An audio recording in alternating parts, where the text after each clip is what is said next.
নমস্কার বন্ধুরা, আপনাদের favourite YouTube channel all in one গার্ডেনিংয়ে আপনাদের সকলকে স্বাগত। বন্ধুরা, আজকে আমরা এই ভিডিওর মধ্যে দিয়ে আলোচনা করব যে বীজ থেকে নতুন চারাগাছ তৈরি করার জন্য ঠিক কী ধরনের মাটি ব্যবহার করা উচিত।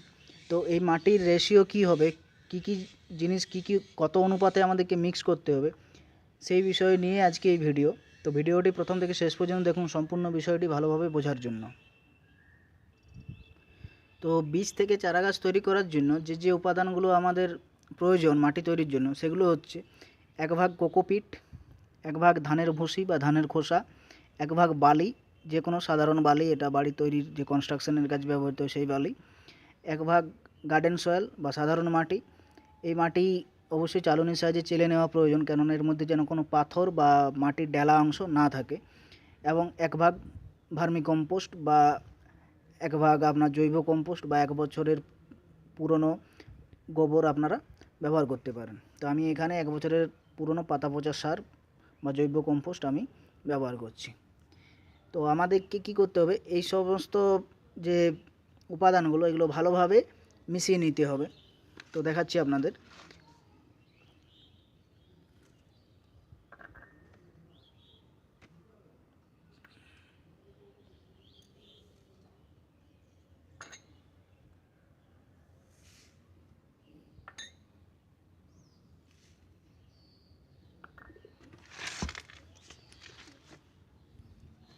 তো এগুলো ভালোভাবে মিশিয়ে নেওয়া প্রয়োজন প্রথমেই।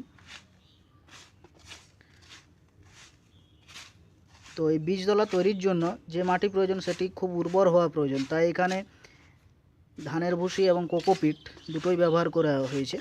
এবং যে গার্ডেন সয়েল ব্যবহার করা হয়েছে তা চালনির সাহায্যে চেলে নেওয়া হয়েছে, যাতে তার মধ্যে কোনো পাথর না থাকে, কেননা যদি পাথর থাকে তাহলে সেই বীজ থেকে যে নতুন রুটস বেরোবে তা ক্ষতি হতে পারে। তাই এই মাটি খুব উর্বর করে নেওয়া প্রয়োজন।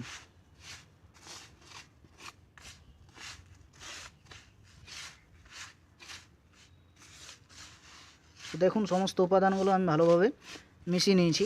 এরপর কিভাবে এই পটিং মিক্সচার আপনারা ব্যবহার করবেন সেটি আপনাদেরকে দেখাচ্ছি।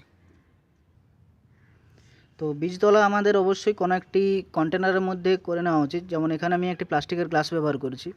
তো প্লাস্টিকের গ্লাসে দেখুন উপরে এবং নিচের দিকে, বিশেষ করে তলার দিকে বেশ কয়েকটি ছিদ্র করে নেওয়া প্রয়োজন। এগুলো পেরেক গরম করে এগুলো বানিয়ে নেওয়া হয়েছে ড্রেনেজের জন্য। যদি এর মধ্যে জল জমা হয় তাহলে কিন্তু বীজটি এবং তার যে রুটস সেগুলো পচে নষ্ট হয়ে যেতে পারে, তাই এগুলো বানিয়ে নেওয়া প্রয়োজন। এরপর এর তলার দিকে কিছু নারকেলের ছিবড়া আপনাদেরকে ব্যবহার করতে হবে। এখানে দেখুন ভালোভাবে চেপে চেপে এটি বসিয়ে নিতে হবে নিচের দিকে। এরপর আপনারা এই যে পটিং মিক্সচার তৈরি করেছি এটি দিয়ে পাত্রটিকে ফিল আপ করতে হবে। অবশ্যই প্রেস করতে হবে যাতে কোনো ফাঁকা জায়গা না থাকে।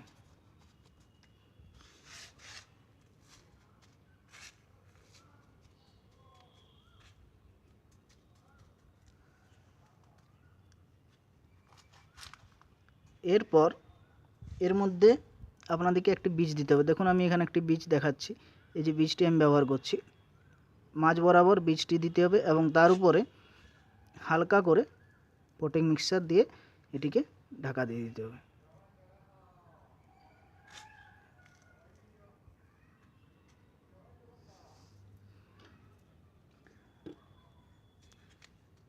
এরপর এর মধ্যে ভালোভাবে জল দিয়ে ভিজিয়ে দিতে হবে, যাতে সমস্ত মাটিটি ভালোভাবে ভিজে যায়।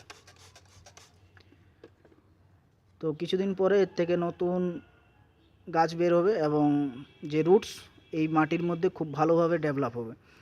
পরবর্তীকালে আপনি এই গাছ আপনার প্রয়োজন অনুযায়ী যে কোনো জায়গায় আপনি প্রতিস্থাপিত করতে পারেন। সেক্ষেত্রে এখানে যদি আপনি এটি বার করে নিতে পারেন তো খুবই ভালো, না হলে কিন্তু প্লাস্টিকের গ্লাসটিকে আপনি ব্লেড বা কাঁচির সাহায্যে কেটে আপনার গাছটিকে অন্য জায়গায় প্রতিস্থাপিত করতে পারেন। তো আপনারা যদি এই পটিং মিক্সচার ইউজ করেন তাহলে অবশ্যই 100% রেজাল্ট পাবেন আপনারা বীজ থেকে নতুন চারা গাছ তৈরির ক্ষেত্রে। তো বন্ধুরা, এই ছিল আজকের ভিডিও। যদি ভিডিওটি ভালো লেগে থাকে তাহলে অবশ্যই একটা লাইক করবেন। আর আপনি যদি এই চ্যানেলে প্রথম এসে থাকেন তাহলে অবশ্যই চ্যানেলটিকে সাবস্ক্রাইব করবেন নতুন নতুন ভিডিও পাওয়ার জন্য। আর যারা প্রথমবার এই চ্যানেলে এসেছেন তাদের বলে রাখি যে আমাদের চ্যানেলে ভিডিওগুলো প্রত্যেক বৃহস্পতিবার বিকেল 4টের সময় রিলিজ হয়। আর কোনো সপ্তাহে যদি একের অধিক ভিডিও আপলোড করার থাকে সেক্ষেত্রে রবিবার বিকেল 4টের সময় ভিডিওটি আপলোড করা হয়ে থাকে। আর বন্ধুরা, ভিডিওটি কেমন লাগলো অবশ্যই কমেন্ট করে জানাবেন। ভিডিওটি প্রথম থেকে শেষ পর্যন্ত দেখার জন্য অসংখ্য ধন্যবাদ। সকলে ভালো থাকবেন।